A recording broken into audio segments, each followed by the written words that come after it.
against Illinois' gun and magazine ban continues with a scheduling conference Thursday at the Southern District of Illinois Federal Court in East St. Louis. And we've got the latest docket entry from Judge Stephen McGlynn. Thanks for taking time with us. It's Bishop on Air. Like, subscribe, hit that notification bell, and join us as we give you the goods each and every weekday. One thing we've been tracking for months on end, more than a year, is Illinois' gun ban, which included a registration component. And just to take a look really quick, the registration component wasn't looking that great as far as compliance rates, but pulling up the Illinois State Police statistics, we'll see if they've updated the website with the latest statistics. And they have not, even though a couple of, last week or so, my reporter, Katrina Peterson, was able to get the latest numbers from Illinois State Police through the end of March, and there really weren't more added to the totals that are there at the Illinois State Police website. So the registration component, low compliance rate by all accounts. But regardless, the law faces several challenges. Not just from the Southern District of Illinois plaintiffs, but also Northern District plaintiffs as well, and even requests to the U.S. Supreme Court for them to intervene. But with all the preliminary action that bounced up and down the judiciary last year, this year, in the Southern District, Judge Stephen McGlynn getting to the merits of the case. And the latest docket entry, I'll just read it to you from the Southern District of Illinois case here. It's a minute entry for April 11th. They had their scheduling conference. You had Scan Brady participating on behalf of the FFL Illinois plaintiffs, Thomas Magg participating on behalf of the Langley plaintiffs, Andrew Lothson, James Vogel, and Muriel Brookins participating on behalf of the Barnett plaintiffs, which are the lead plaintiffs in that plaintiffs group.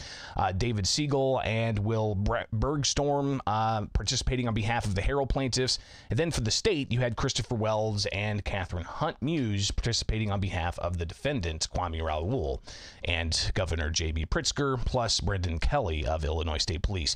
You also had St. Clair County represented there, and Randolph County as well. Crawford County, all defendants in these cases, as they were also sued challenging Illinois' gun ban.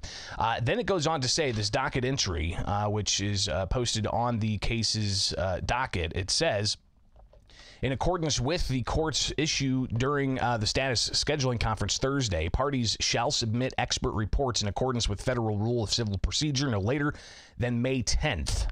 Parties shall carbon copy the courts when submitting the reports via court's electronic inbox. Follow-up status conference to be held May 16th.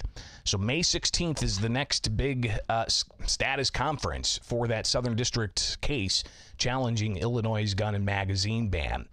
So clearly the case continues to move forward, and we'll see just exactly where this goes. But while that goes on, you've got a separate case challenging Illinois' firearm owner ID card that Thomas Magg has brought forward, and that's in the Southern District as well, and they're looking at getting to discovery sometime late next month. So we're going to have to start picking up the pieces on that and reporting on that for you guys to stay up to date on where all of that's at. So interesting stuff there with the case in the Southern District of Illinois.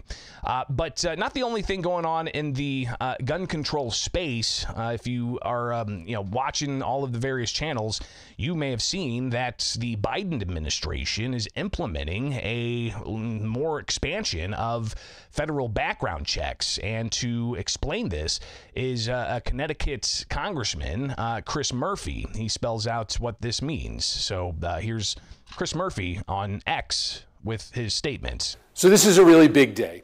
President Biden has issued a new rule that is going to require thousands of gun sellers who right now aren't doing background checks to do background checks. This is going to save lives. It's all made possible by the 2022 gun bill, which changed the definition of a gun dealer. The problem is we require background checks to be done in bricks and mortar gun stores, but there are all sorts of part-time sellers that are selling guns for profit regularly online and at gun shows that aren't doing background checks. This new rule, made possible by the 2022 gun bill, is going to mean that tens of thousands of gun sales that right now have no background checks are going to have background checks applied.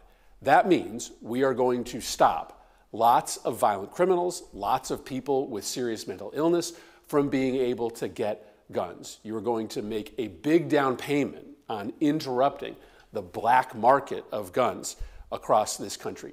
This is a really big day, another impactful change made possible by the gun bill, and I'm really excited that Joe Biden is making the Bipartisan Safer Communities Act real. So again, Chris Murphy from Connecticut talking about expanding background checks. Now in Illinois, we know all too well that Illinoisans are already the most background checked state. In 2023, we had more background checks for firearms than any other state in the country. So what's expanding background checks really going to do?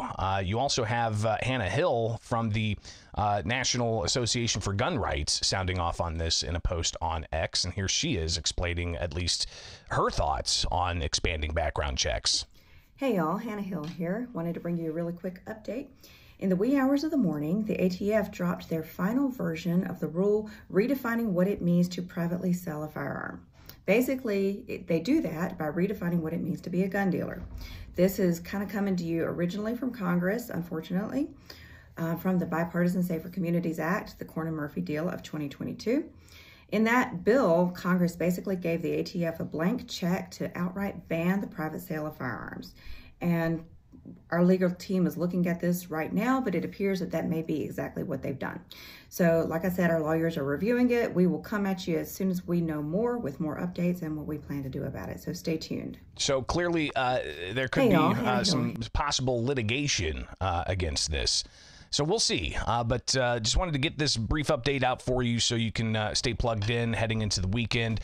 I'm Greg Bishop. Thanks again for hanging out. Like, subscribe, hit that notification bell, share this around, and we'll see you back here on Monday with Bishop on Air.